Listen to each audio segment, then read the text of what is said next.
पिछले 20 साल में सीएनबीसी आवाज़ ने लोगों को बताया है कि आप स्टॉक मार्केट में पैसा लगा सकते हैं और पैसा बना सकते हैं, और हाँ, आप अपनी भाषा में स्टॉक मार्केट को समझ सकते हैं। सारा जमाना सीएनबीसी आवाज का 20 साल का सफर रहा है बेमिसाल।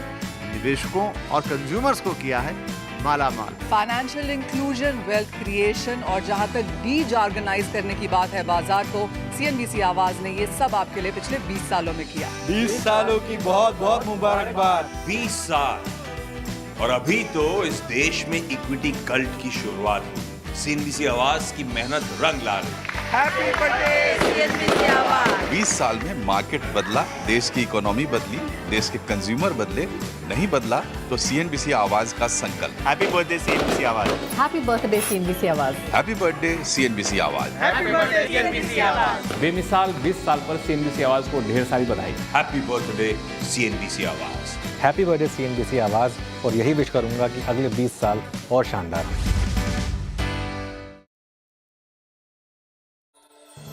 Co-powered by SBI, be scam safe. और Scenic 710, असली waterproof ply. कुछ लोग लोकल प्लाई का रंग, कम दाम या वाटरप्रूफ का स्टैम्प देखकर धोखा खा जाते हैं, और ये है सैनिक 710। लोकल प्लाई बस वाटरप्रूफ होने का दावा करते हैं, और सैनिक 710 ही असली वाटरप्रूफ प्लाई है। तो धोखा मत खाइए, सैनिक 710 ही घर लाई। सैनिक 710 सिर्फ 114 रुपीज पर यूनिट। ये है टीवी 18 और आप देख रहे हैं सीएनबीसी आवाज। Presented by ICICI Direct, live the and life. Co-powered by SBI, be scam safe.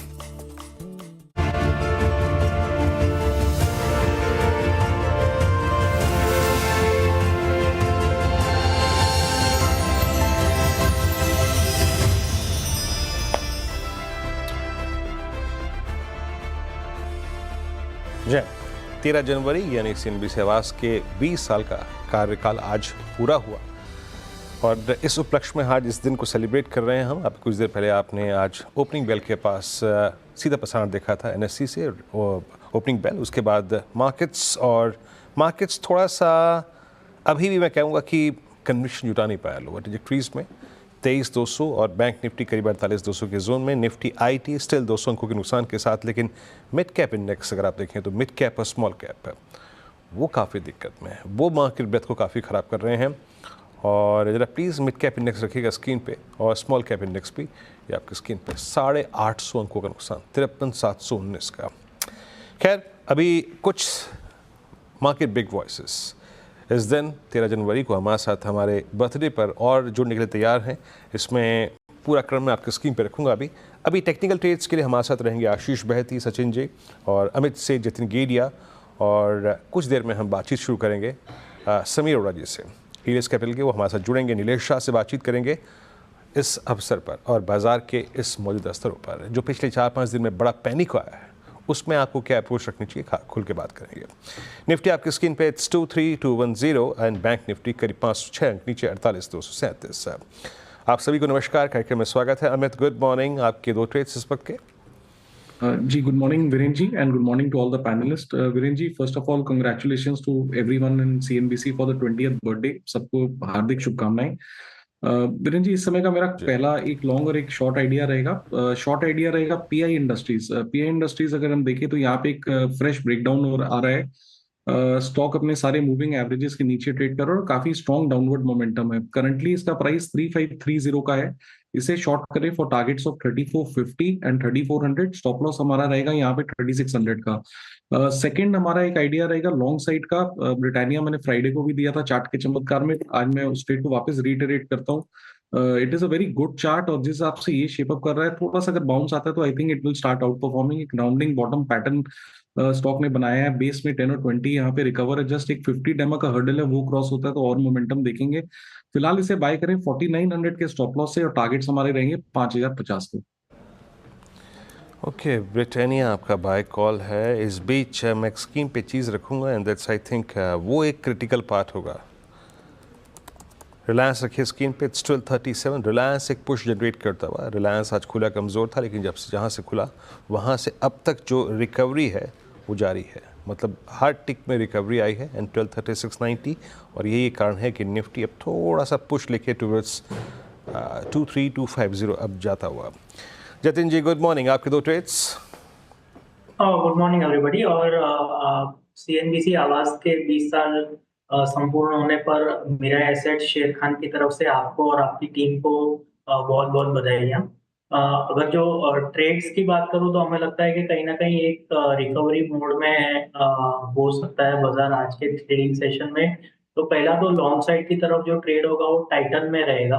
तो टाइटन में हमने देखा है कि 20 दिनों का एवरेज को सपोर्ट लिया है और साथ ही साथ में एक क्रूशियल फिबोनाची सपोर्ट को होल्ड किया है। तो हमें लगता है कि ड्यूरिंग द डे एक पुल बैक आना चाहिए टुवर्ड द लेवल ऑफ 3550। तो टाइटन लॉन्ग करने की सलाह रहेगी।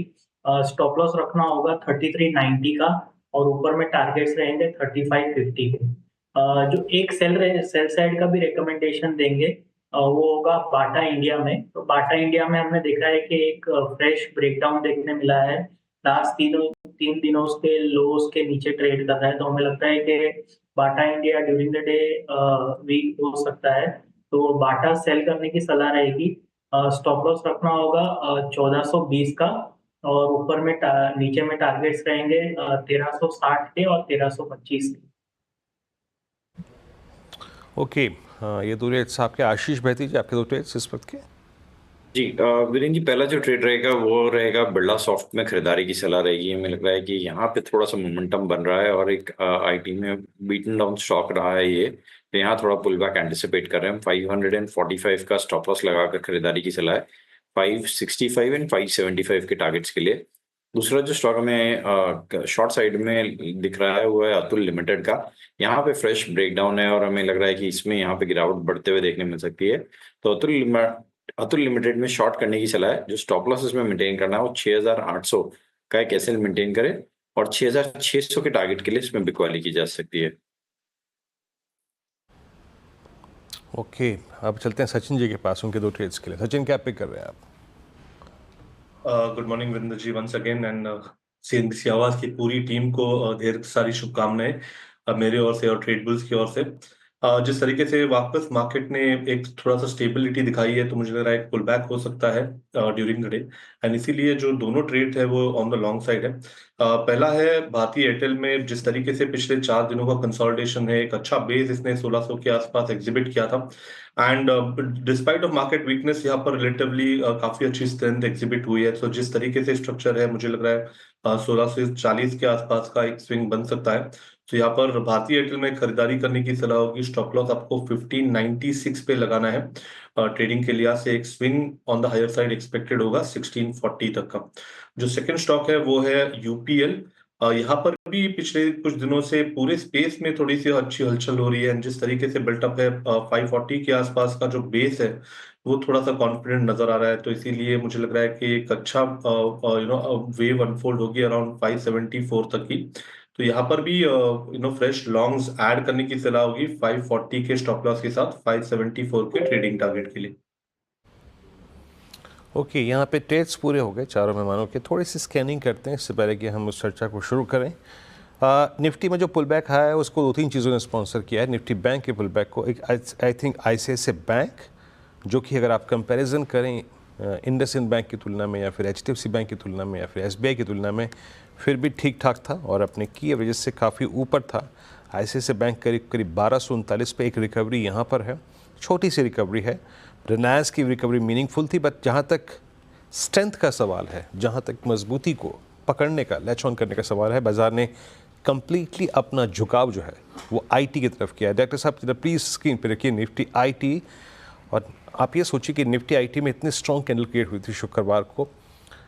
यूएस के कोलैप्स के बाद, नैस्डैक के कोलैप्स के बाद, स्ट्रॉन्ग जॉब डेटा के बाद एक फियर था कि निफ्टी आईटी ने कोलैप्स हो जाए, बट एज ऑफ नाउ हमने लास्ट सेशन का लगभग अभी तक 30% सरेंडर किया है, उससे ज़्यादा नहीं।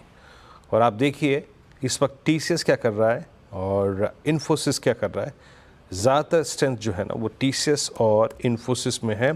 टीसीएस आपकी स्क्रीन पर आके ट्रेड करता हुआ 4278 पे, और इन्फोसिस को भी रखिएगा, ये भी इस वक्त डे हाई पर आके ट्रेड कर रहा है। तो मोर और लेस आईटी ने इस कोलैप्स को आज सुबह के संभाला है। 1966 और स्क्रीन पे क्या स्ट्रेंथ प्रोवाइड कर रहा है? इट्स एक्सिस बैंक थोड़ी बहुत स्ट्रेंथ प्रोवाइड करता हुआ, देन ब्रिटानिया, HDFC AMC हो गया, BSC, इंडसइंड बैंक और इंडस टावर्स 3% ऊपर, ये भी एक छोटा सा पुल बैक लेता हुआ। मेरे स्क्रीन पे अभी कुछ देर पहले एक सिमेंस आया था, सिमेंस लेके आइएगा।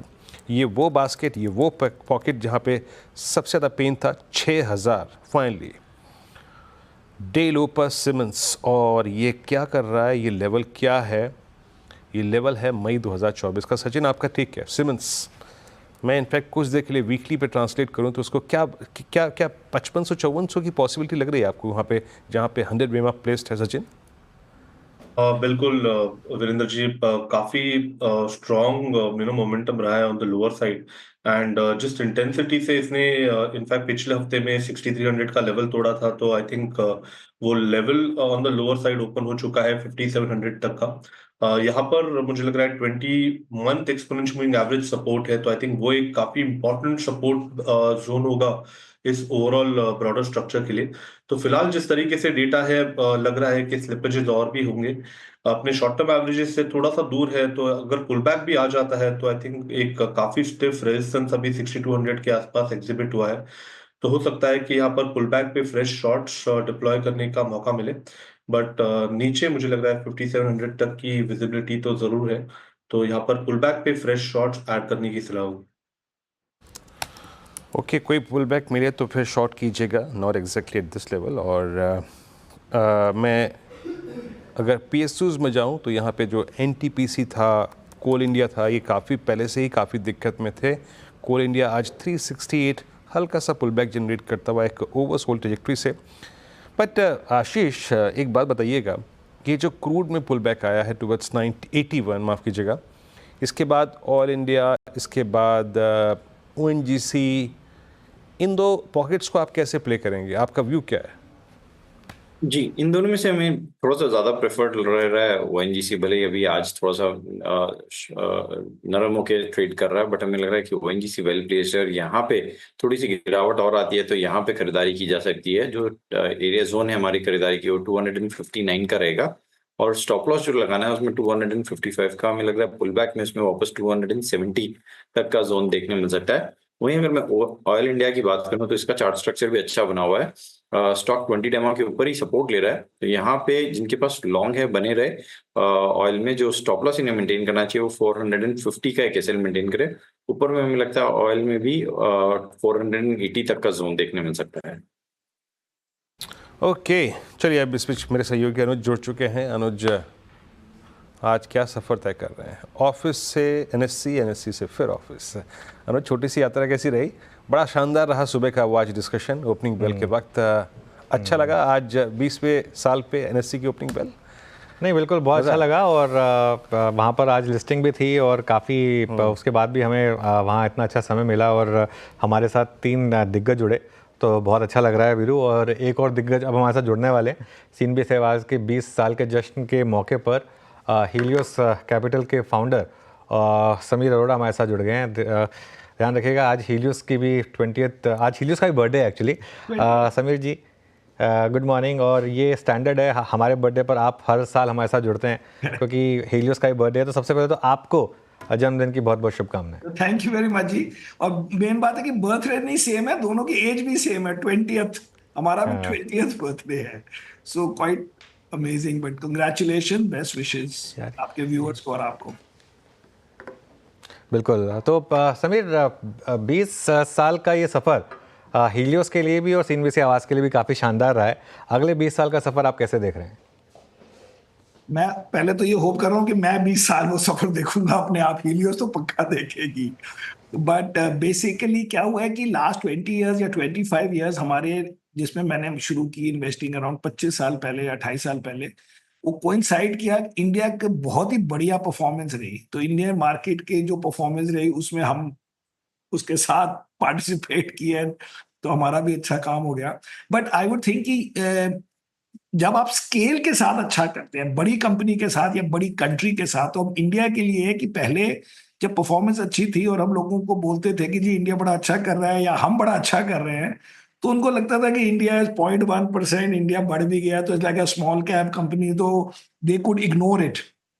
अब क्या है कि Indian market is 4th largest and economy is 5th largest, या उल्टा, अच्छा हाँ 4th and 5th। सो इसलिए अब इजीली फॉरेन इन्वेस्टर जो आजकल आपको लगता है कि बेच रहा है, that is true, but over time उन्होंने भी साथ दिया है। तो ये हम अब अगेन इस चीज में आ गए। पहले हम कहते थे कि डोमेस्टिक इन्वेस्टर आएंगे तो बड़ा अच्छा होगा, और हुआ कई साल। अब हम कहते हैं फॉरेन इन्वेस्टर जब वापस आएगा अच्छा होगा, और वो भी प्लस माइनस आएगा, तो it should be good. But Sameer, हो क्या रहा है मार्केट में ये? मतलब बहुत लोगों का सवाल है कि आखिरकार ऐसा बदला क्या, मतलब पिछले 3 महीने में ऐसा क्या चेंज हो गया? और ख़ास तौर से ब्रॉडर मार्केट में, मिड कैप में जिस तरीके का अब आजकल लिटरली बर्बादी मची हुई है स्मॉल कैप्स में, मिड कैप्स में, ये इसका ट्रिगर क्या रहा आपके हिसाब से? देखिए जी, डोमेस्टिक म्यूचुअल फंड्स के अगर आप फ्लोज देखें तो उसमें अभी भी मिड कैप और स्मॉल कैप में ज्यादा आ रहे हैं, इवन फ्लेक्सी कैप से ज्यादा आए हैं लास्ट में। तो इसलिए डोमेस्टिक इन्वेस्टर तो तैयार थे।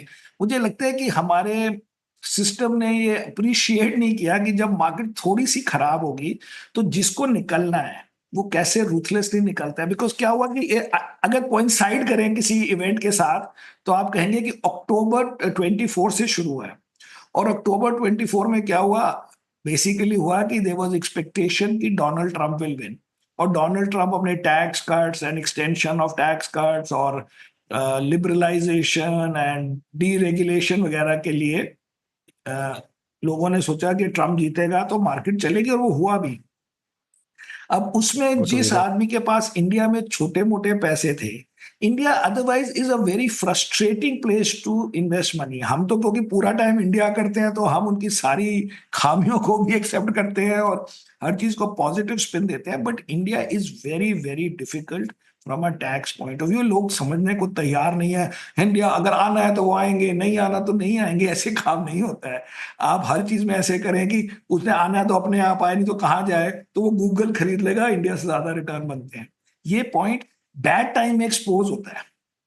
The tax differential is too big, but छोड़ो, चलो अब उसके बगैर भी करें तो ओवरऑल ये हुआ है 3-4 महीने, क्योंकि पहले 3-4 साल या 5 साल स्मॉल कैप्स मिड कैप्स ने बहुत ज्यादा आउट परफॉर्म किया था। तो आप उस तरीके से भी इसको जस्टिफाई कर सकते हैं कि उसकी करेक्शन होनी थी और वो फ्लोज नहीं बचा सकते।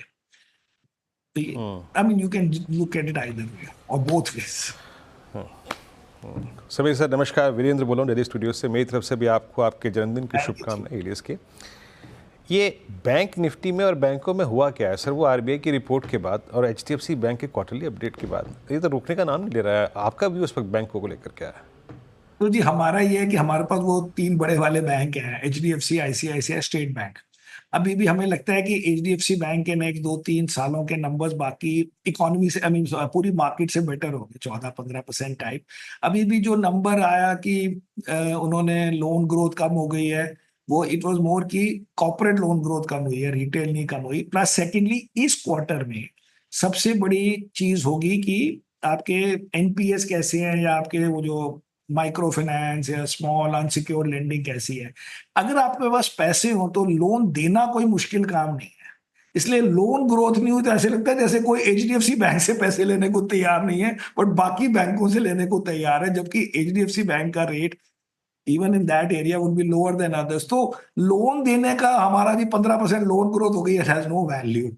तो अब पता लगेगा जब एक्चुअल रिजल्ट आएगा कि अगर उन्होंने विद डिग्निटी एनपीएस वगैरह या डिफॉल्ट वगैरह कम हुए तो फिर ठीक है। सो ओवरऑल क्योंकि फॉरेनर बेच रहा है, that is also one reason. But मुझे एक चीज उल्टी तरफ से अच्छी लग रही है कि हमारी मार्केट अच्छे रिजल्ट्स के लिए बहुत हंग्री है। जैसे टीसीएस के रिजल्ट में एक्चुअल कुछ नहीं था, लेकिन फ्यूचर में क्योंकि जी ऑर्डर्स बड़े आए हैं तो उस दिन भी 6% बढ़ा, आज भी बढ़ा। और पीरामल फार्मा का कुछ आ गया आज की, थोड़ी सेल्स एक्सपोर्ट लास्ट क्वार्टर की बढ़ गई है, ये हमारे पास दोनों स्टॉक हैं, तो सडनली 7-7.5% बढ़ गया। एवेन्यू सुपरमार्ट का चाहे वो नंबर बाद में ठीक नहीं आया, बट जिस दिन उन्होंने बोला कि हमारे 3% एक्स्ट्रा ग्रोथ है, उस दिन वो 13-14% बढ़ गया। एक हमारे पास, वो तो हमारे पास नहीं है, बट एक और हमारे पास फिनिक्स मिल, उन्होंने कहा जी हमारी 3-1% ज्यादा ग्रोथ है, वो 7-8% बढ़ गया उस दिन।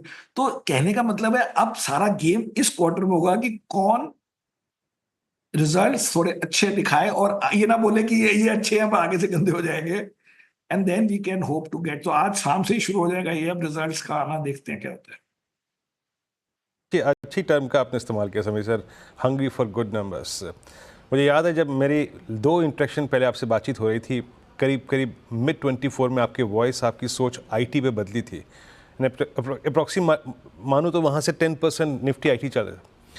ये यूएस में जो स्ट्रॉन्ग जॉब डेटा है या फिर जो 25 में मात्र 2 रेट कट की बात कही गई है, क्या आप उससे अपने व्यू को थोड़ा बदलेंगे या फिर आप आईटी पे अभी भी स्ट्रांगली कमिटेड हैं लॉन्ग साइड पे? मतलब जो आपका व्यू था मिड 24 में, उसके बाद मेरे हिसाब से अभी बिल्कुल ही रॉन्ग इंटरप्रिटेशन हो रही है। अब आप सोचिए कि वो कहते हैं कि इकोनॉमी स्ट्रांग है इसलिए हम इंटरेस्ट रेट नहीं काटेंगे, मतलब मार्केट कह रही है कि नहीं काटेंगे। वो चाहते हैं कि इकोनॉमी खराब हो ताकि हम इंटरेस्ट रेट काट के कोशिश करें इकोनॉमी को ठीक करने की। नंबर 1 ये दुविधा, यही तो दुविधा है सर, यही तो दुविधा होती है। नहीं, ये दुविधा होती है अगर इन्फ्लेशन नंबर क्लियरली हाई हो। मेरा कहने का मतलब है अगर आपको सेपरेटली लग रहा है कि हीटेड है तो इन्फ्लेशन बड़ी हाई है, इन्फ्लेशन का नंबर आप चेक करें। मेरे को तो, मैंने तो डायरेक्ट इंटरव्यू देखी थी विद ऑन फ्राइडे ओनली, तो पुरानी बात नहीं कर रहा, फेडरल रिजर्व के वन ऑफ द गवर्नर्स के साथ। सो लास्ट 6 महीने में inflation is below 2%, it is 1.9%। अगर आप 1 ईयर का डेटा लेंगे तो 2.8% है, तो 2.8 इज अबाउट 2। बट कहने का मतलब होता है अगर इकोनॉमी स्ट्रांग है और इन्फ्लेशन स्ट्रांग नहीं है, आगे से आपको वो नहीं। अच्छा, सेकंड पे आ जाओ। अब आप जो कंपनियां करेक्ट हुई, वो बड़ी बड़ी कंपनी जो टेक वाली सबसे ज्यादा होती है, नैस्डैक होता है, तो उनका सपोज अमेज़न है, गूगल है, मेटा फेटा जो भी है, उन सब के कस्टमर इसका मतलब अच्छा कर रहे हैं बिकॉज इकोनॉमी अच्छा कर रही है, और उनके पास अपने पास $100 बिलियन कैश पड़े हैं, तो उनको इंटरेस्ट भी किसी को नहीं देना। मुझे लगता है वो आजकल में ठीक हो जाएगा। इट इज मच वर्स अगर इकोनॉमी खराब हो और आप कोरे ऑफ इंटरेस्ट काटेगा नहीं काटेगा, करेगा नहीं करेगा। सेकंड, बहुत इकोनॉमी स्ट्रांग हो लेकिन इन्फ्लेशन भी साथ में मतलब नेगेटिवली सरप्राइज कर रही हो, मतलब ज्यादा हो रही हो। अभी दोनों नहीं है, इट्स बेटर। अब ये क्या होता है कि एक्सपेक्टेशन कैसे उस दिन पोजीशन हुई है, ये सब कहानी होती है। मुझे नहीं लगता वो पार्ट बैड है किसी भी हालत। और बोल देंगे हमारा ग्लोबल फंड है, उसमें हमने और कोई इन्फ्लो आया था दिसंबर को, आज हम उसको भी लगा रहे हैं। भगवान का नाम लेके बहुत हो गया। नहीं, हाँ, अच्छा, आपका लॉन्ग शॉट है तो आपने मतलब इसमें फायदा उठाया, शॉर्टिंग करी है आपने काफी? हमने फायदा नहीं हुआ हमें, क्योंकि बच जाते हैं थोड़े बहुत, क्योंकि हमारे लॉन्ग जो है ना, ये जोमेटो वगैरह बहुत गिरे हैं, इसलिए मैं कह रहा हूँ अब रिजल्ट्स का आना जरूरी है। तो हमारे शॉर्ट्स कई बार तो इतने बन जाते हैं, जैसे वो लास्ट क्वार्टर में बने अक्टूबर नवंबर में, कि मार्केट के गिरने के साथ 11% गिरी थी मार्केट लास्ट क्वार्टर में, और ऑफ थे। इस महीने ऐसे नहीं हो रहा क्योंकि हमारे लॉन्ग्स भी गिर रहे हैं, लेकिन वो कम से कम उसके साथ बचा लेते हैं उतना, बट एक्स्ट्रा नहीं बने क्योंकि लॉन्ग्स काफी गिरे हैं। तो आपने बात की जोमेटो पेटीएम दोनों 20-25% गिर गए एक महीने में, ऐसा क्या हो गया यहाँ पर? हम एक महीना, अच्छा मैं ईयर टू डेट देख रहा हूँ, तो ईयर टू डेट में पेटीएम कितना गिरा है आपके हिसाब से? नहीं, हाँ, पेटीएम में 20% गिर गया और बाकी 15 गिरे हैं। तो इसलिए मेरे शॉर्ट जो है वो थोड़ा बहुत न्यूट्रलाइज कर रहे हैं चीजों को, but it is not been that kind. But वही मैं कह रहा हूँ, अब इन सब कंपनियों के रिजल्ट अच्छे आने पड़ेंगे, और मुझे लगता है कि इनमें इन सबके रिजल्ट ग्रोथ वगैरह अच्छी आएगी। अब कोई कहेगा कि 2% कम है ज्यादा, वो मुझे नहीं पता, बट उसके लिए काफी गिर चुके हैं, तो overall should be okay, let's see. इसलिए रिजल्ट्स क्रूशियल है आपसे। ओके, तो समीर सर, एक चीज़ जो बहुत लोग पूछ रहे हैं कि क्या भारत में फिर एक बेयर मार्केट का खतरा है? अभी तो हम 10% ही गिरे हैं, उसमें लोगों की चीखें निकल गई। अभी तो हमने वो फेज नहीं देखे जो हमने 2003 से 7 में देखे थे, 25-25, 30-30% निफ्टी गिर जाता था कई बार। मैं इसको ना, अभी मेरे पास डेटा है यहाँ पे, लेकिन मैंने आपको मैं सोच रहा था ऐड करके बताऊंगा। तो मेरे पास हर महीने का डेटा है कि कितने महीने मार्केट 5% से ज्यादा गिरी है। तो 20 सालों में, अब मैं ये नहीं पूरा, पर मुझे लगता है 30-40 टाइम्स हुआ होगा। अगर आपने 2008 और 2-3 मंथ्स और 2009 पहले हटा दे, फिर भी 27-28 बार, मतलब हर साल 1 से 2 बारी मार्केट 5% से ज्यादा गिरती है एक महीने में। अब लास्ट 2 साल में नहीं गिरी थी, पर 22 में गिरी थी। मैं अगर आपको 22 का ही नंबर दिखा दूं जो बड़ा रिसेंट है, ये डॉलर में है, बट स्टिल, सो डॉलर में 22 में एक्चुअली एक महीने में 5 फिर भी नहीं गिरी थी, बट 3-4 महीने नेगेटिव रहे थे मार्केट कंसेक्यूटिव। बट 5% वाले भी बहुत होते हैं। कहने का मतलब है 5%, 7% में बुरा लगता है, बट इतनी जल्दी राइट ऑफ करना जरूरी नहीं है। सेकंड पार्ट है, अगर आप कहते हैं बेयर मार्केट, सो लास्ट 3 साल का इंडेक्स का रिटर्न, दैट इज निफ्टी का रिटर्न 9% पर एनम, और लास्ट 3 साल का 500 इंडेक्स का रिटर्न 12.5% पर एनम। और अगर आप 3 साल का स्मॉल कैप का रिटर्न देखें 15% पर एनम। इसमें आप बेयर मार्केट आ जाएगी, मुझे थोड़ा अजीब लगता है। इफ यू आपके हिसाब से प्रीवियस पीरियड्स, जिसके बाद मार्केट बहुत गिरती है, जैसे 99 में बढ़ी होगी करीब 80%, 2007 में आई थिंक बढ़ी होगी 60 to 80%, 1991 में 91 में बढ़ी होगी, maybe I tweeted also, I think 60 odd %। उसके बाद आप कह सकते हैं एक साल में 60% बढ़ गई। अब 3 साल में 12% बढ़ा है इंडेक्स, वो भी 500 का, which is most representative of the full market. तो बेसिकली आप कह रहे हैं कोई बबल नहीं है, ये तो हम थोड़ा सा ज्यादा परेशान हो रहे हैं, बेसिकली ओवर हो रहे हैं, क्योंकि बहुत ज्यादा इजी रहे थे लास्ट 2 साल, एंड ऑल्सो 5 साल, नॉट 3 साल, और 22 तो खराब था। सो 2 साल अच्छे थे, बट उसमें भी आप देख लो ना, आप बिगेस्ट म्यूचुअल फंड्स के रिटर्न देख लो तो कितने हैं, कुछ 40% पर एनम थोड़ी ना। I am talking about the flexi cap equivalent, large and mid cap equivalent, मतलब जो वास्ट वैरायटी ऑफ मार्केट। अब अभी कोई कहेगा मेरा ये एक सेक्टर फंड बढ़ गया, मैंने वो 7 स्टॉक्स लिए हुए थे, वो रुपीज में और ज्यादा लग रहे हैं क्योंकि करेंसी डिप्रिशिएट हो गई, उस पे तो ना किसी के ज्यादा पैसे लगे होते हैं। Overall market as a general this thing may be 12 के बदले 15-16 बन गए होंगे, और क्या, पर एनम, वो भी अच्छे वाले। ठीक है, चलिए अब समीर सर बहुत बहुत शुक्रिया आज हमारे साथ जुड़ने के लिए और हमसे बात करने के लिए, थैंक यू सो मच। और आपको भी हीलियोस के 20 साल पूरा होने पर बहुत बहुत शुभकामनाएं, और अगले 20 साल के लिए और ज़्यादा आपके लिए शुभकामनाएं। चलिए एक ब्रेक लेने की ज़रूरत है हमें, एक छोटा सा ब्रेक लेकर जब लौटेंगे तो एक और ख़ास मेहमान हमारे साथ होंगे। एनविजन कैपिटल के फाउंडर और CIO नीलेश शाह हमारे साथ जुड़ने वाले हैं।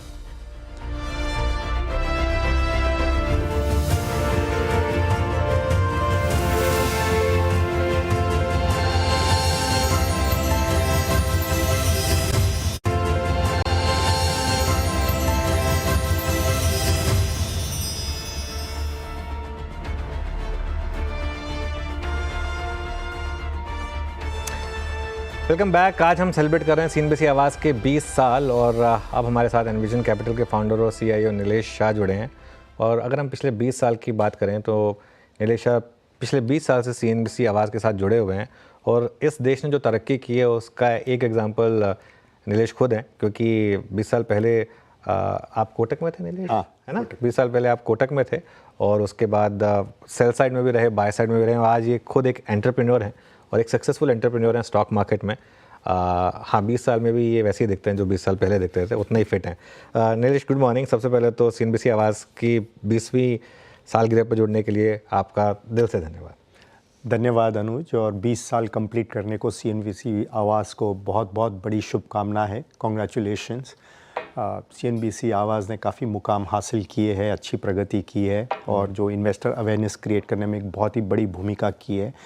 खास करके जो हिंदी स्पीकिंग बेल्ट है उसमें कई निवेशकों को स्टॉक मार्केट में लाकर उनको इन्फॉर्मेशन देना, उसमें एक बहुत बड़ी भूमिका निभाई है। तो बहुत बहुत कॉन्ग्रेचुलेशंस आपको, आपकी सारी टीम को, और आगे अगले 20 साल के लिए भी good wishes, best of luck. Okay Nilesh, पिछले 20 साल में आपके हिसाब से क्या मेजर चेंजेस रहे हैं, और मतलब 20 साल में वेल्थ क्रिएट हुई है?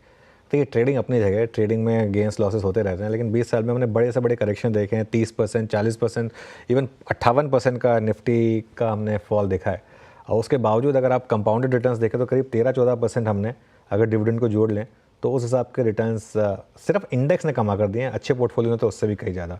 क्या अगले 20 साल ये कंटिन्यू करेगा?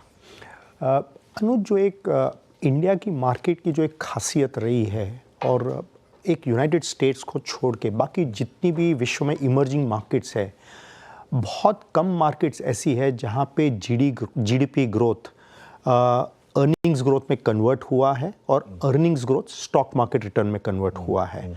आप कोई भी बड़ी मार्केट देख लीजिए, चाहे वो चाइना हो, ब्राज़ील हो, कोई भी बड़ी मार्केट हो, वहाँ पे ये ऐसा नहीं हुआ है। कई देशों के GDP ग्रोथ अच्छे हुए हैं, या अर्निंग्स ग्रोथ भी अच्छे हुए, लेकिन स्टॉक मार्केट रिटर्न में वो कन्वर्ट नहीं हुआ है। शायद इंडिया एक बहुत ही स्पेसिफिक चुनिंदा बड़ी मार्केट है जहाँ पे GDP growth has converted to earnings growth और earnings growth has converted to stock market returns.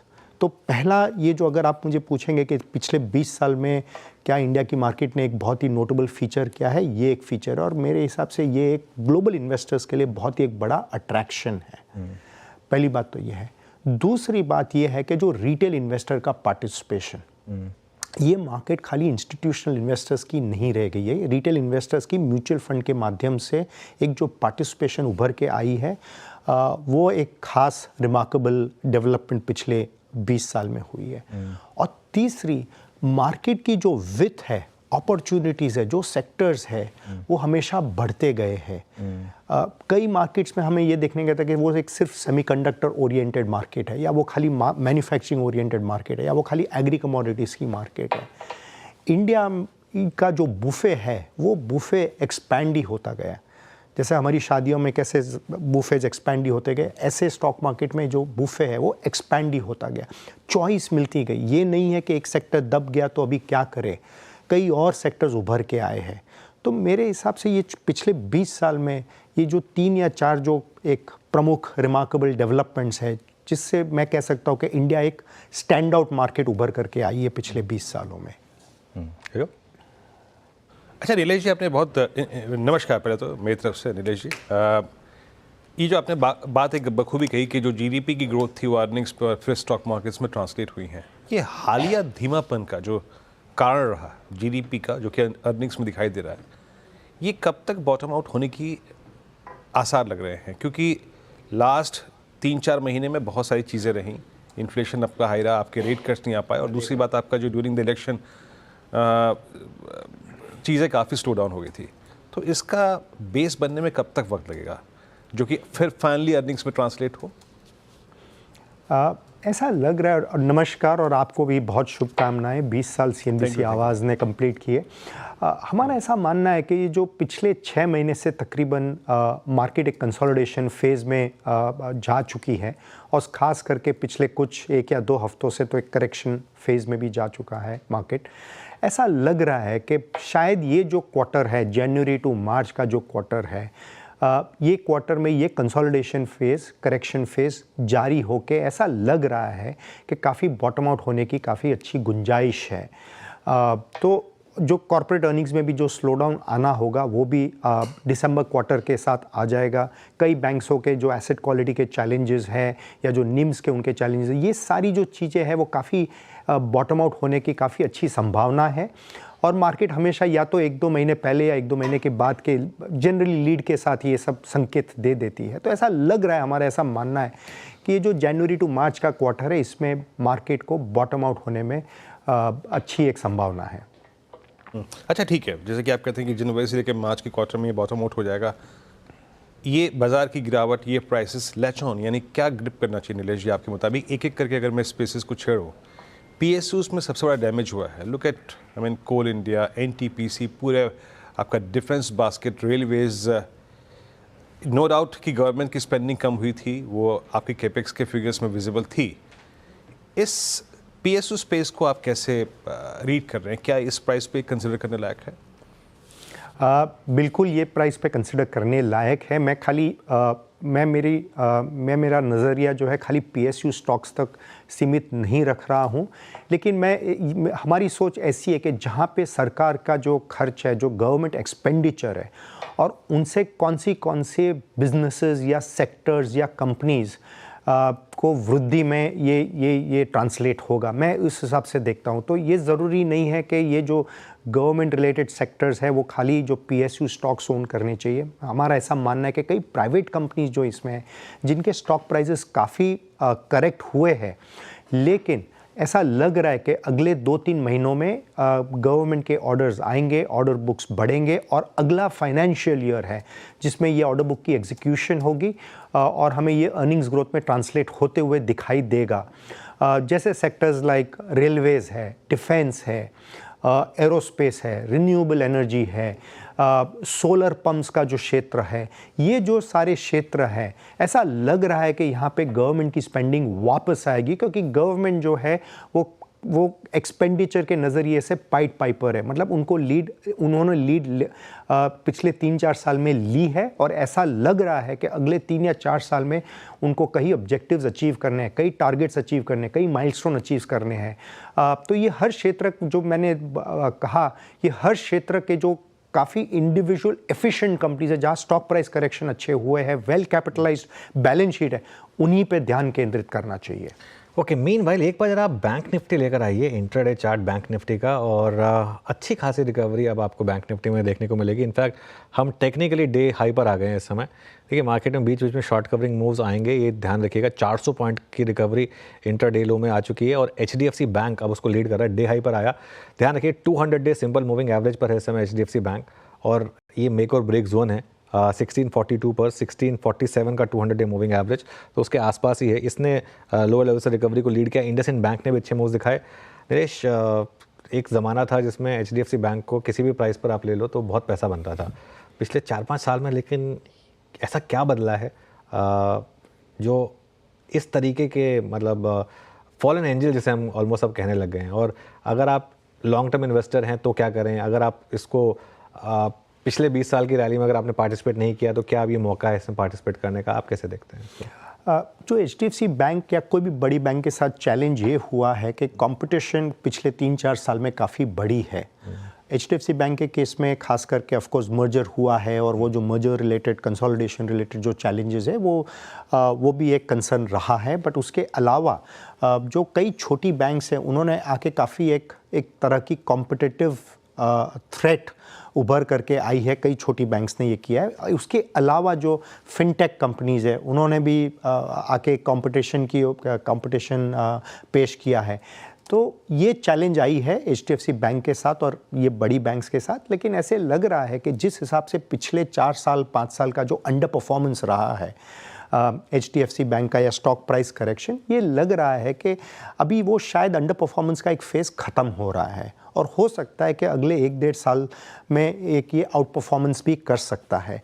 लेकिन लॉन्ग टर्म इन्वेस्टर जो है, जो थोड़ी बहुत रिस्क ले सकते हैं, वो बड़ी बैंक्स के अलावा भी कई जो अट्रैक्टिव छोटी बैंक्स है, या जो क्रेडिट प्लेज है, NBFCs हैं, फिनटेक्स है, उनके ऊपर भी उनका ध्यान होना चाहिए, और वहाँ पे और भी अच्छी ग्रोथ अपॉर्चुनिटीज़ है। लेकिन अगर आप लार्ज कैप इन्वेस्टर हो, इंडेक्स इन्वेस्टर हो, तो HDFC बैंक ये प्राइस पे एक अच्छी इन्वेस्टमेंट अपॉर्चुनिटी भी है।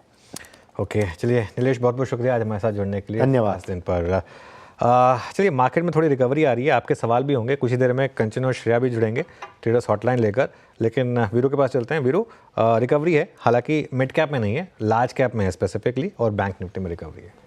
जी हाँ, लार्ज कैप में है बैंक निफ्टी रिकवरी, और आपकी स्क्रीन पे 23,334 पे निफ्टी ट्रेड करता हुआ 96 अंक नीचे वर्सेस डे लो। मेरे ख्याल से ऑलमोस्ट हम 23,200 और 23,190 की ट्रेजेक्ट्री तक गए थे, तो वहाँ से एक सब्सटेंशियल रिकवरी है।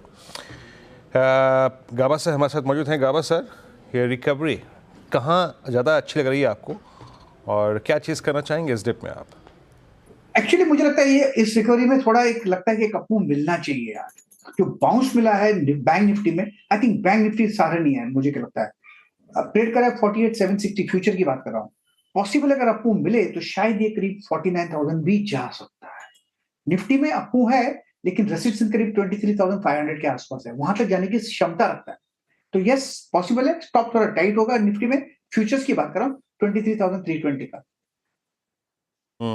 और इस रिकवरी में देखिए, बैंक्स ने तो वाकई कुछ हासिल किया, और वो 48,100 जहाँ पे वो सुबह बता रहा था ना मैं आपको, मैं कि पुट खड़ी थी 13,48,000 की पुट, तो उसने अपना काम बखूबी किया। बट मीनिंगफुल तब ये होगा जब आप 48,600 के जोन को पार कर जाए, देन एक पुल बैक मेरे ख्याल से 49 ये हो गया 49,100 के जोन में मेरे ख्याल से आपका 10 डे में आता है, वहाँ तक का पुल बैक पॉसिबल है।